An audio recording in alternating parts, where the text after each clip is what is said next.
Santangarigno est professeur des universités, auteur, éditeur et accessoirement, à défaut de principalement, panafricaniste rationnel.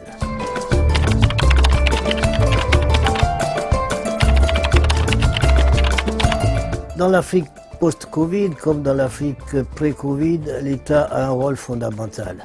Et pour tout vous dire, je ne fais pas partie de tous les chantres de la diminution ou de la disparition de l'État.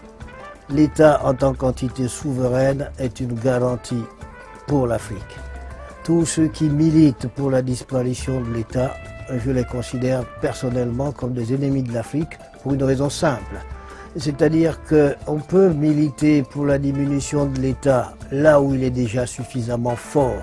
Or, ce n'est pas le cas chez nous. Donc, nuire à quelque chose qui n'est même pas fort, ça relève parfaitement de l'hérésie.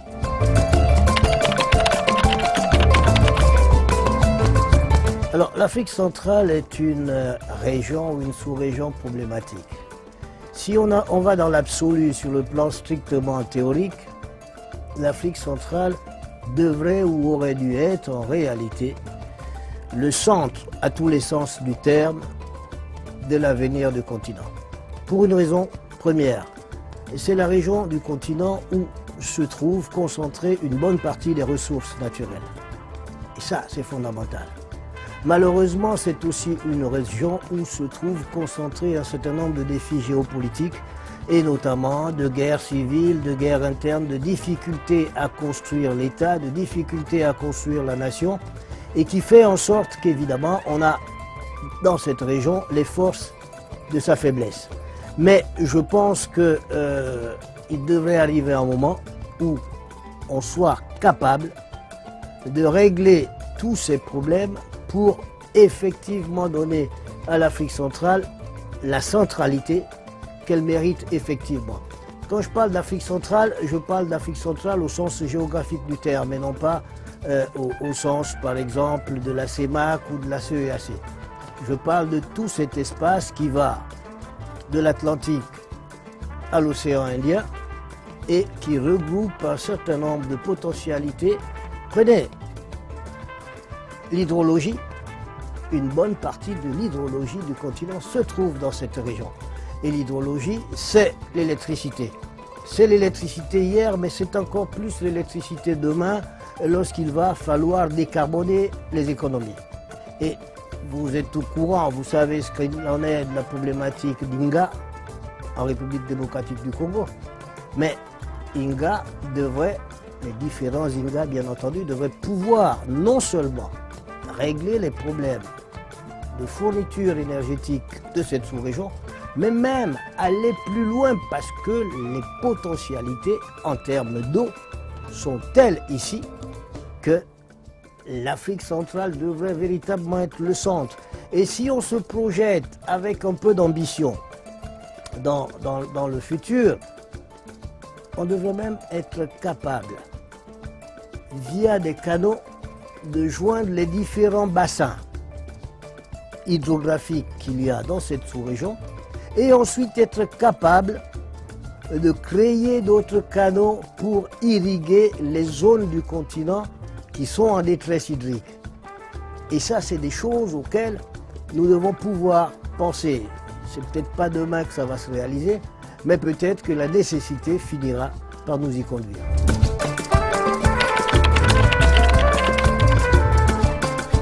Écoutez, ni optimiste ni pessimiste. Je l'ai dit tout à l'heure, j'ai la faiblesse et le malheur d'être quelqu'un de réaliste.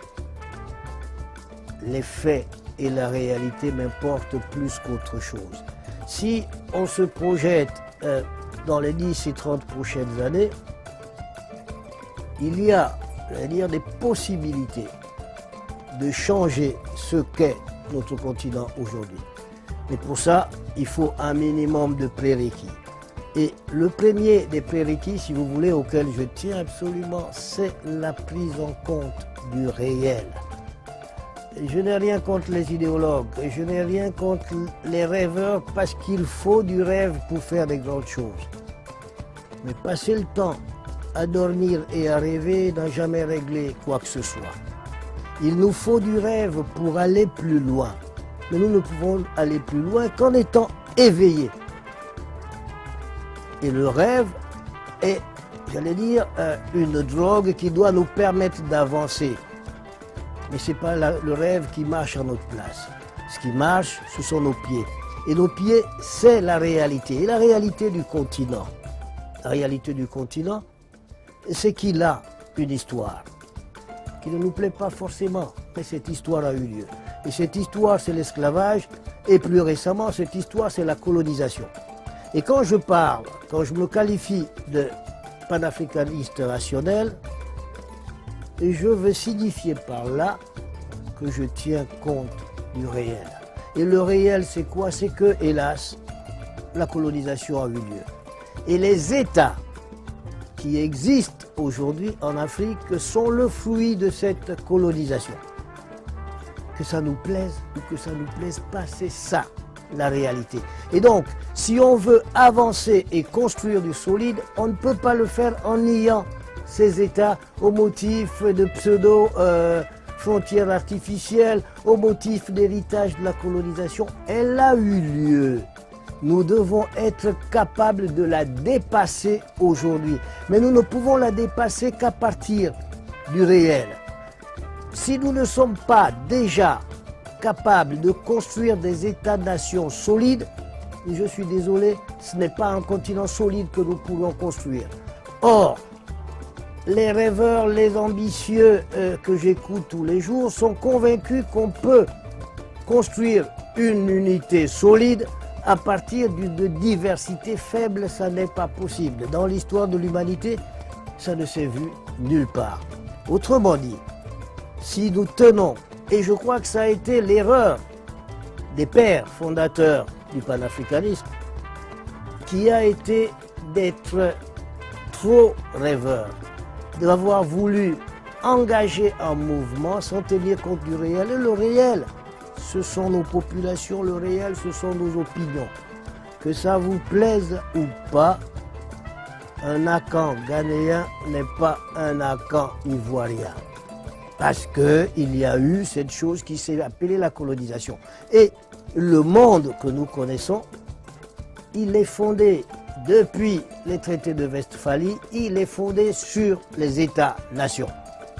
Et donc ce n'est pas en détruisant les États-nations que nous allons construire une Afrique solide. Or, ces États-nations, ils sont le produit de la géographie. Tous ceux qui habitent le Gabon, le Congo, la Guinée équatoriale, le Cameroun, tous ceux qui sont sur les marges sont des populations génétiquement, culturellement communes. Oui, sauf que certains ont subi une colonisation espagnole, d'autres ont subi une colonisation française, et ça ne peut pas s'effacer comme ça a structuré des identités. Il faut tenir compte de ces identités et être capable de les sublimer, de les dépasser pour en construire une nouvelle qui serait l'identité africaine. Mais je signale qu'avec Flavien Nongoué, j'ai écrit un livre il y a bientôt 20 ans, intitulé « L'Afrique existe-t-elle ?» La question était une fausse question parce que la réponse en réalité et notre conviction, c'est que l'Afrique n'existe pas. Je vous donne un seul exemple. Dans le cas de cette pandémie, je lis, ça ne va pas en Afrique, ça a recommencé à flamber en Afrique. Le Monde a consacré il y a 2 jours un gros papier pour nous dire que si on ne fait rien, ça va être la catastrophe en Afrique. Mais c'est quoi l'Afrique? Je ne sais pas. Je suis là, en train de vous parler, je suis en Afrique, je ne constate aucune flambée, je ne vois pour l'instant aucune catastrophe liée à une explosion du Covid. Et pourtant, je lis que c'est la catastrophe en Afrique. L'Afrique, ça n'existe pas. Il existe une diversité d'Afrique. Où est-ce que ça flambe en ce moment? Mais comme au début de la pandémie, en Afrique du Nord, en Afrique australe et en Afrique orientale. C'est là que depuis quelques jours, nous constatons une résurgence de la pandémie avec une saturation des systèmes hospitaliers. Mais ce n'est pas le cas partout. Ce n'est pas le cas partout. Donc, pourquoi, quand ça flambe en Russie, ce qui est le cas aujourd'hui par rapport au Covid, personne n'écrit flambée de l'épidémie en Europe. Mais la Russie est bien en Europe. Ça flambe au Brésil, personne ne dit flambée de l'épidémie en Amérique du Sud. Et quand il s'agit de l'Afrique, là, ça devient un seul pays, c'est l'Afrique. Mais il faut reconnaître que les Africains eux-mêmes ont beaucoup contribué à la création de cette mythologie d'une identité africaine et d'une spécificité africaine qui n'existe pas. Je prends le risque de déplaire à beaucoup. Un Ivoirien n'est pas un Béninois n'est pas un Sénégalais est encore moins un Gabonais. Voilà la réalité. Ça ne nous empêche pas de faire l'effort, 1, de nous unir, 2, le cas échéant de nous aimer pour faire de plus grandes choses. Mais vous ne pouvez pas faire ces grandes choses si vous commencez par nier la réalité de l'existence même de ces identités. Elles sont là. Je vous donne un exemple idiot. Il y a un an, c'est commun dans la communauté franque du Gabon, qui est celui de Mintsa. Et un jour, je croise quelqu'un dans un couloir à New York qui s'appelle Micha. Un ami équato-guinéen. Et je m'étonne un tout petit peu d'un nom qui a quelques consonances qui faisait russe. Et il me dit non, c'est pas un nom russe, c'est un enfant. Micha.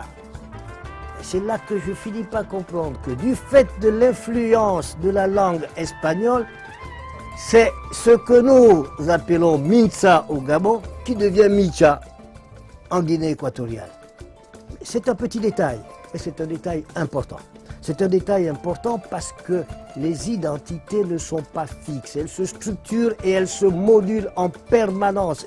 Une identité n'est jamais définitive, y compris l'identité individuelle. Ce que vous êtes ce matin, rien ne garantit que ça sera ce que vous serez demain. Parce que tout ça bouge, ça se construit. On construit son identité, mais l'identité se construit aussi par le regard des autres. Un de mes assistants m'a posé une question hier à propos du CAMES, en me disant, mais professeur, on ne comprend pas pourquoi le CAMES est le Conseil africain et malgache de l'enseignement supérieur. Madagascar, ce n'est pas l'Afrique. Très bien, très bien. Voilà un petit sigle, mais qui pose le problème dans sa réalité. Les malgaches, comme les Africains du Nord, disent facilement en parlant de nous, l'Afrique et les Africains, alors même que géographiquement, ils sont tout aussi africains que nous. Si vous niez cette réalité parce que vous avez le souci de construire l'unité, vous construisez l'unité sur de très mauvaises bases, en tout cas sur des bases qui ne sont pas solides.